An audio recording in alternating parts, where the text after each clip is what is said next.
Alors c'est quelque chose qui m'a été inspiré par l'écoute de ce que dit et disait et continue souvent de dire Patrick Boucheron dans les conversations sur l'histoire. C'est toujours une respiration entre le rassemblement et la dispersion.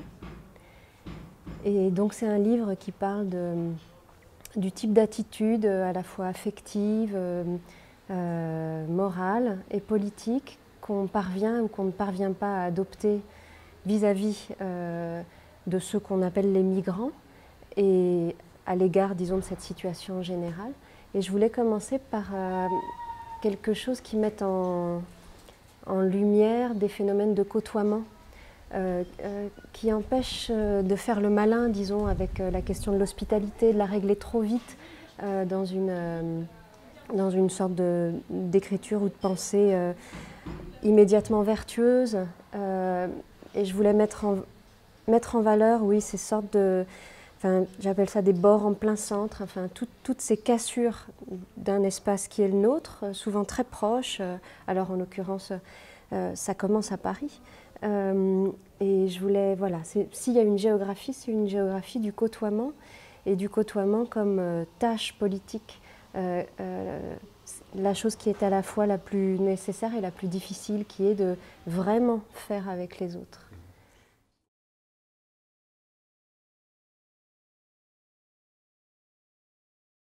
Oui, alors en effet, c'est le livre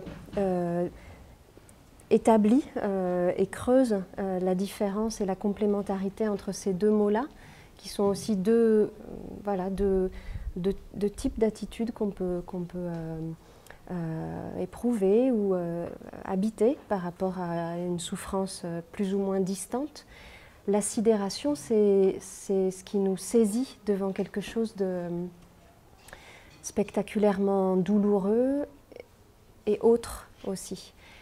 C'est une façon d'être spectateur d'une souffrance que l'on reconnaît ou que l'on a le sentiment de reconnaître. Ah, te voilà encore, pauvre de toujours et pauvre d'entre les pauvres.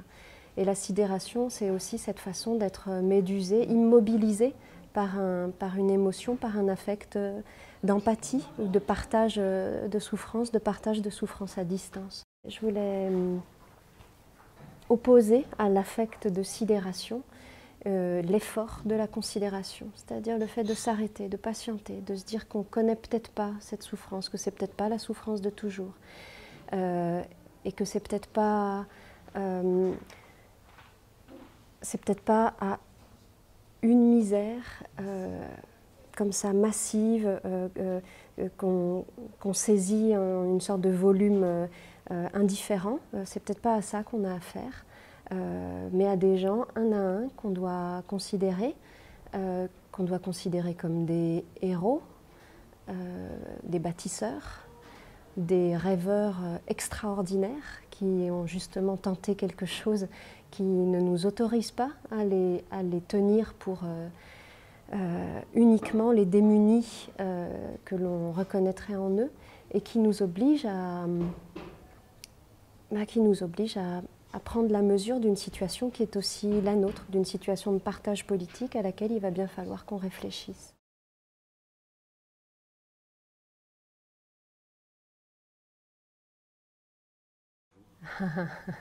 Parce que ça s'arrête jamais. Ça s'arrête jamais ce mouvement, disons, cet acheminement vers un phrasé qui tente de se tenir auprès de la situation. Et puis, oui, donc c'était une intervention au banquet l'an dernier.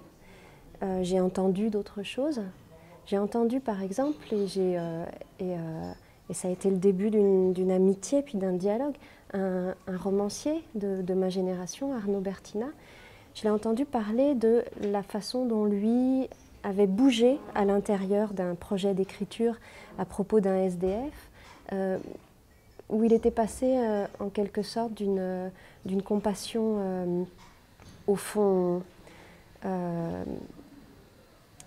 comment dire, coupable de rendre l'autre lointain, impuissant,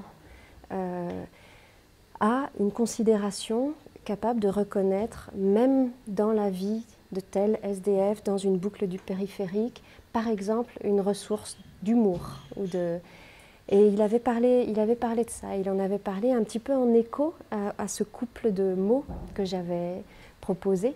Et cette idée a fait son chemin, elle s'est intensifiée. Et donc, cette tentative, disons, de construire une écriture politique de l'hospitalité, mais qui soit consciente de son, comment dire, de sa modestie aussi, parce que je trouve qu'il faut avoir peur de parler quand on parle de ces choses-là, qu'il faut vraiment à tout prix éviter de faire le malin.